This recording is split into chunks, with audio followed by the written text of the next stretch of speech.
যে সমস্যাটার মুখোমুখি প্রায় প্রত্যেকটা চাষি হয়ে থাকে। যদিও এই কাজটা একটু ব্যয়বহুল, কিন্তু এটার টেকসই আছে। এভাবে লম্বা হচ্ছে 7.5 ফিট আর উচ্চতা হচ্ছে 4.5 ফিট। সুপ্রিয় চাষি ভাইয়েরা, আসসালামু আলাইকুম। এই মুহূর্তে আমি আমার পুকুর পাড়ে অবস্থান করছি। আপনারা অবগত রয়েছেন আমার পাশাপাশি দুটি পুকুর 25-25 করে 50 শতক, যেগুলো আমি রেণু থেকে চাষে গিয়েছিলাম। বর্তমানে মাছটা 70 কি 80 কেজি রয়েছে। এই মুহূর্তে আমার খাবার চলতেছে প্রায় 60 টন। আমি খাবার খাওয়াচ্ছি নিউ হোপ। এক একটা মাঝে 2 লক্ষ করে মাছ হতে পারে, যেহেতু পনেরোটা গোনা না, রেণু থেকে চাষ যেহেতু। আমার পুকুর পাড়ে আমি ড্রেন করছি। এই ড্রেনটা আমি কেন করছি? এটা টেকসই একটা কাজ রয়েছে। যে সমস্যাটার মুখোমুখি প্রায় প্রত্যেকটা চাষি হয়ে থাকেন। শুরুতেই আসি, এই ড্রেনটা আমি কেন করছি। এই ড্রেনটা করছি হলো, আমার এই পুকুরের মাটিটা কিন্তু এঁটেল মাটি। এঁটেল মাটি থাকার কারণে আপনার এই পুকুরের পার হালকা একটু রৌদ্র আসলেই পার ফেটে চৌচির হয়ে যায়। আর পার পেটে চৌচির হয়ে যাওয়ার কারণে আমি এই পুকুরে পানি কোনোভাবেই ধরে রাখতে পারি না। পানিটা দেওয়ার পর 1 থেকে 2 ঘন্টা পরেই আপনার পুকুরের পানি পুরোটা বের হয়ে চলে যায়। ধরেন মিনিমাম 5 থেকে 6 ঘন্টা প্রতিদিন পানি দিয়ে নিই। পানিটা দেওয়ার পরই খুব দ্রুত পানি বের হয়ে চলে যায়। যদি আপনার কুচিয়া বা কাঁকড়া গর্ত থাকতো, তাহলে কিন্তু খুব সহজেই শনাক্ত আপনি করতে পারতেন যে কোন দিক দিয়ে পানিটা বের হচ্ছে। যেহেতু এটা ফাটা দিয়ে পানিটা বের হয়, এটা কিন্তু আপনি খুঁজে পাবেন না, এটা বন্ধ করতে পারবেন না আপনি। তো এটার জন্য এটা প্রায় 3 বছর ধরে এই সমস্যাটা ফেস করছি। প্রথম এই পুকুরটা খনন করার পর প্রথম কয়েক বছর ভালো ছিল। তো গত বছর আমি এই সমস্যাটা বেশি ফেস করেছি। যার কারণে আমি গত বছর মাটি কাটিয়ে পারগুলাকে অনেক চওড়া করেছি। পার আপনার যতই চওড়া হোক না কেন, যদি আপনার মাটিটা এঁটেল মাটি হয়, আপনি পানি ধরে রাখতে পারবেন না, কারণ ফাটা দিয়ে সেই পানি বের হয়ে যাবেই। তবে হ্যাঁ, আমার এই পুকুরটার যে সমস্যাটা রয়েছে, ওই পুকুরটা কিন্তু সমস্যাটা এক না। তার কারণ হচ্ছে ওই পুকুরের মাটিটা হচ্ছে আমার বেলে দোআঁশ মাটি, যার কারণে ওই পুকুরের পার কিন্তু ফাটে না, এবং ওই পুকুরে আমার কোনো বার্মিজ দেওয়ার বা ড্রেন করার প্রয়োজন নাই। এই পুকুরটায় আবার এইটুকু জায়গা এই পারের, আর ওই পারটা পুরোটা। এই পারটা হচ্ছে এইটুকু জায়গা, সমস্যা পানি বের হয়ে চলে যায়, এই পার দিয়ে পানি বের হয়ে চলে যায়। কাঁকড়া বা কুচিয়ার গর্ত হলে আপনি কিন্তু খুব সহজেই গর্তটাকে শনাক্ত করে গ্যাস ট্যাবলেট দিয়ে আপনি এই কাঁকড়া বা কুচিয়াটাকে দমন করতে পারবেন, বা এই গর্তটা বন্ধ করে দিলে হয়তো পানিটা আর নাও যেতে পারে। কিন্তু এই ফাটা আপনি কোনো অবস্থাতে বন্ধ করতে পারবেন না, কারণ ফাটাটা তো নির্দিষ্ট কোনো জায়গা নাই। এটা চতুর্পাশ থেকেই চুয়ে চুয়ে পানি যাচ্ছে, বের হচ্ছে একটা জায়গা দিয়ে। এর জন্য এটা বন্ধ করা যায় না।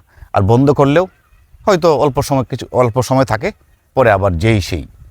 এই ড্রেনটা করার ফলে আমি যখন 4.5 ফিট উচ্চতার বার্মিজটা ভিতরে দেব, তখন কিন্তু বাহিরের জমির লেভেলে আর পানি যাওয়ার সুযোগ নেই, পুকুর থেকে বের হয়ে যাওয়ার সুযোগ নেই। তো তখন আমি কিন্তু পুকুরের পানিটা একদম কানায় কানায় পুকুরটা ভরতে পারবো। এখন কিন্তু আমি ইচ্ছে করলে কানায় কানায় ভরতে পারি না। যখন আমি পুকুরটা কানায় কানায় ভরতে যাই, পানি বের হয়ে চলে যায়। আর যখন আমি পুকুরটাকে কানায় কানায় পানি দিয়ে ভরবো, তখন কিন্তু মাছ স্বস্তি ফিল করবে, খাবার বেশি খাবে, মাছ নড়াচড়া বেশি করবে, মাছের অক্সিজেনের স্বল্পতাটা কম হবে।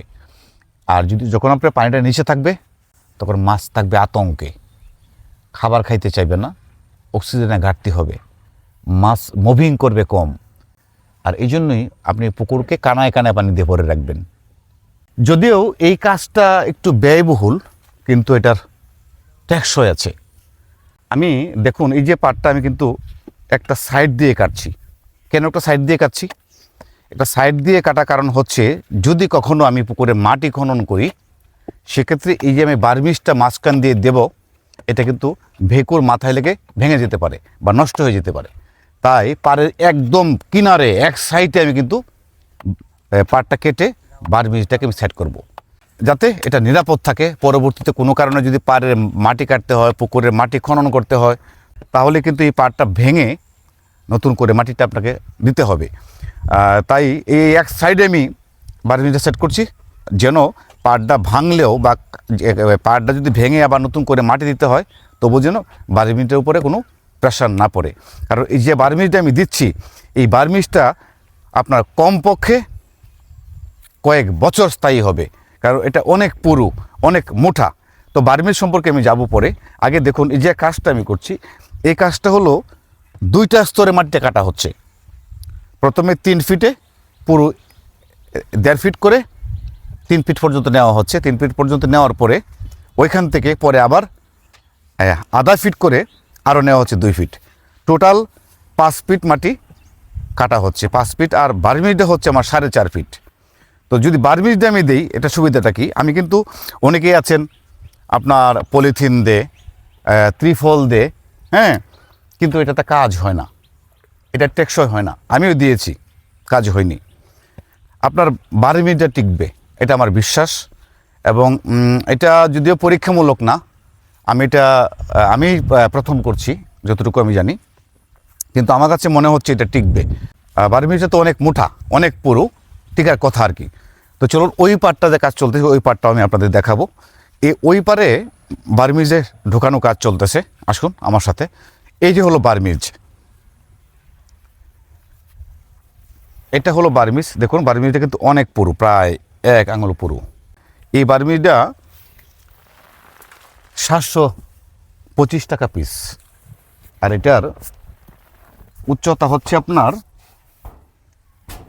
4.5 ফিট। এই যে 4.5 ফিট উচ্চতা, আর লম্বাটা হচ্ছে আপনার 7.5 ফিট। এভাবে লম্বা হচ্ছে 7.5 ফিট আর উচ্চতা হচ্ছে 4.5 ফিট।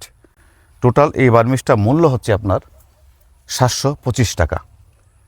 তো এই 725 টাকা বার্মিজটা আমি যদি এই 4.5 ফিট পর্যন্ত পারে মাঝখান দিয়ে কেটে ঢোকাতে পারি, তাহলে একেবারে স্থায়ী একটা টেকসই একটা পদ্ধতি হয়ে যাবে। এটা আমার মনে হয় একটু ব্যয়বহুল, যদিও আমি ব্যয়টা হিসাব করেছি। ধরুন যদি 7.5 ফিট বার্মিজে মূল্য আপনার 725 টাকা হয়, তাহলে প্রায় 1 ফিটে মূল্য হচ্ছে আপনার 100 টাকা। তো 1 ফিটে মূল্য 100 টাকা হলে আপনার এখানে লেবার কস্ট আসতে পারে আপনার প্রতি ফিটে 100 টাকা। তো যদি তাহলে প্রতি ফিটে 200 টাকা হলো। এই আপনার যদি একটা পার যদি আপনার 200 ফিট হয়, তাহলে সেক্ষেত্রে আপনি হিসাব করতে পারেন যে আপনার কত টাকা খরচ হতে পারে। প্রতি ফিটে আপনার মিনিমাম 200 টাকা খরচ হবে, কারণ আমার এখানে কাজ করছে 8 জন লোক। 8 জন লোক, তাদের দৈনিক বেতন হচ্ছে 700 টাকা হাজিরা। তো এই 8 জন লোক কাজ করছে আজকে নিয়ে 3 দিন ধরে তারা কাজ করতেছে। এই পার্টটা মোটামুটি কাজ আমার সম্পূর্ণ হয়ে গেছে প্রায়। তো এটা কাজটা মোটামুটি সম্পূর্ণ হয়ে গেছে। আবার আপনার মাটিটাকে আটকানোর জন্য দেখুন একটা পদ্ধতি ওনারা করেছে, সেটা হলো আপনার বাঁশ দিয়ে এই নেট দিয়ে আটকিয়ে দেওয়া হয়েছে। মাটিটা আটকানো হয়েছে যাতে করে মাটিটা বাহিরে না যায় বা পুকুরের ভিতরে না যায়। কারণ মাটিটা যদি ভিতরে চলে যায়, তাহলে কিন্তু এই ড্রেনটা ওনার বড় করতে গেলে মাটি সংকট দেখা দিবে। এই যে দেখুন আপনার ডিপটা কতটুকু হয়েছে। ডিপটা কিন্তু প্রায় 4.5 ফিট, অর্থাৎ আমি একটু ভিতরে ঢুকছি, আপনার দেখুন 4.5 ফিট না, 5 ফিটই প্রায়। এই যে দেখুন এইটুকু হলো, এই হলো ডিপ, হ্যাঁ। এটা হচ্ছে গভীরতা, গর্তটা। এইটুকু গর্ত করে আপনার বার্মিটা ঢোকানো হচ্ছে, অর্থাৎ বাহিরে যে জমিটা রয়েছে, সরজমিনটা যেটা রয়েছে, সরজমিনের লেভেলে আপনাকে বা সরজমিন থেকে 4 থেকে 5 ইঞ্চি নিচ পর্যন্ত আপনাকে যাইতে হবে, হ্যাঁ। তাহলে এটা টেকসই একটা পদ্ধতি হবে। সাপ বলেন, ব্যাঙ বলেন, কুচিয়া বলেন, কোনো কিছুই আর এটাকে ব্যাট করে ঢুকতে পারবে না। আর আপনার হয়তো ইঁদুরে কাটতে পারে, কিন্তু ইঁদুরে কাটলেও খুব সহজে কাটতে পারবে এমনটা মনে হয় না ইঁদুরে কাটলেও, কারণ এটা তো অনেক পুরু, অনেক মোটা। তো এই পর্যন্ত বার্মিজ ঢোকানো হয়ে গেছে, বার্মিজ ঢোকানো কাজ চলতেছে। বার্মিজটা ঢুকিয়ে তারপর মাটি আস্তে আস্তে মাটি দেওয়া হবে। যদি আপনারা যাদের পুকুরের পার আমার মতো সমস্যা হয়, পার ফেটে গিয়ে থাকে, এই যে দেখুন একটা ফাটা কত বড় বড়, এই যে ফাটা, এগুলো কিন্তু ফাটা, হ্যাঁ, এগুলো ফাটা। এই ফাটাগুলো অনেক বড় বড়, দেখেন অনেক বড় বড় ফাটা। এই ফাটাগুলো দিয়ে কিন্তু পানি বের হয়ে চলে যায়, অর্থাৎ কোনো অবস্থাতে আমি পুকুরে পানি রাখতে পারতেছিলাম না। এই আইডিয়াটা আপনারা যদি প্রয়োগ করতে পারেন তাহলে আপনারা এই 200 টাকা প্রতি ফুট খরচে আপনার কাজটা আপনি করে ফেলতে পারবেন, এবং এটা টেকসই হবে। এই কাজটার নিশ্চয়তা আছে, আবার নির্ভরতা আছে এবং টেকসই অনেক। তো আলহামদুলিল্লাহ, আমি এই যে কাজটা করছিলাম, আমি ভাবলাম আপনাদের একটা এই বিষয়টা উপস্থাপন করে একটা ভিডিও তৈরি করে আপনাদের জানানো দরকার। কারণ আমরা যারা মাছ চাষ করি, আমরা প্রায়ই কিন্তু এই সমস্যাটা মুখোমুখি হই। যেহেতু আমরা প্রায়ই সমস্যাটা মুখোমুখি হই, সেহেতু আপনাদের এটা একটু ধারণা থাকা দরকার। ধারণা থাকলে যদি আপনাদের এই সমস্যাটা হয়ে থাকে কখনো, তাহলে আপনি খুব সহজে এটা মোকাবেলা করতে পারবেন। যদি পাড়টা আপনার একটু মোটা না হয়, হ্যাঁ, একটু মোটা যদি না হয়, তাহলে কিন্তু আপনি আবার কাজটা করতে পারবেন না। যেমন মাটিটা তো আপনার ধারণ ক্ষমতা থাকতে হবে। এই যে দেখুন, এখানে ওনারা বাঁশ দিয়ে, এভাবে একটা বাঁশ দিয়েছে, বাঁশটা দিয়ে নেট দিয়ে তারপর মাটিটা আটকায় দেওয়া হয়েছে, যেন মাটিটা পুকুরের ভিতরে না যায়। যদি পুকুরের ভিতরে চলে যায় মাটিটা, তাহলে কিন্তু এই যখন আবার মাটিটা দিবে, তখন এখানে মাটির সংকট দেখা দিবে। তো এই জন্য মাটিটা আটকায় দেওয়ার জন্য কাজটা করা হয়েছে। পাড় যদি আপনার মানে চওড়া কম থাকে, তাহলে কিন্তু আপনি কাজটা করতে পারবেন না, মাটি আপনার ধরবে না, মাটি থাকবে না। করতে পারবেন হয়তো, মাটিটা আপনার বাইরে ফেলতে হবে, বাইরে ফেলেও আপনি করতে পারবেন। তো সুপ্রিয় চাষি ভাইরা, আমার পুকুরে পরিচর্যা কীভাবে করছি আমি আপনাদের তথ্য জানানোর চেষ্টা করব। আর আমার কাজটা শেষ হলে তারপর পুকুরে আমি পানি দিয়ে ভরবো, পুকুরে চুন দেব, লবণ দিব, পটাশ দিব, পুকুরে পাড়গুলো একটু পরিষ্কার পরিচ্ছন্ন করব, নেটটাকে একটু গোছাবো, এই কোঠাগুলো চেঞ্জ করব, চেঞ্জ করে আবার নতুন করে খোঁটা দিব, দিয়ে পুরো পুকুরে কাজগুলো আবার নতুন করে কমপ্লিট করব। কারণ এখন মৌসুম শুরু হয়ে যাচ্ছে, মাছে খাবার ধরবে এখন, তাই পুকুরটা পানি দিয়ে আপনি কানায় কানায় ভরে রাখতে পারেন, তাহলে মাছটা কিন্তু স্বস্তি ফিল করবে। তো ঠিক আছে, সকলে ভালো থাকবেন, আপনাদের সকলের সুস্বাস্থ্য এবং দীর্ঘায়ু কামনা করি। আসসালামু আলাইকুম।